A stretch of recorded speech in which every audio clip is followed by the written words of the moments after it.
since it is the double header Sunday, the evening game, it is Delhi who will be hosting Bengaluru. And after that celebration, what happened at the Chinnaswamy is just, I think, all of us are waiting if there is any counter celebration for that. But on the other hand, on a cricketing terms, if you ask me, both the teams have done exceedingly well. They'll get an opportunity to make it to the top of the table, and it's crucial 2 points for both the teams. They've played exceptional cricket. They've had multiple match winners. That is the reason they've looked so confident. They've made minor adjustments when were required for the teams as well. They're in great form. Having won at home for Bangalore must give them a lot of confidence. On the other hand, Delhi beating Lucknow in Lucknow will give them a lot of confidence. Their premier batters are in form, and it is a mixture of youth and experience, all of them coming together and doing the job.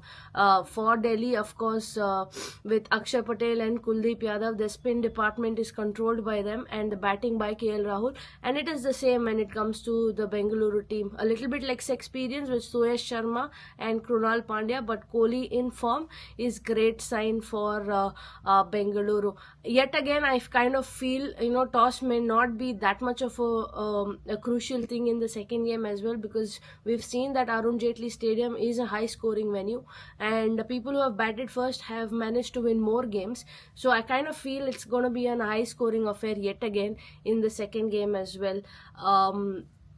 I kind of hope that Bangalore wins and makes it to the top of the table, but it's going to be tough because Delhi are able competitors and they have people in form. Not sure whether Faf is fit. If he is fit, probably he'll come back into the 11. If not, I don't see any changes in both the teams. You all know that Dafa News is running daily cricket fantasy. You can win yourself an iPhone 16 Pro, Samsung S25 Ultra, Apple AirPods, and some buds as well. For more sporting and cricketing information, visit Dafa News.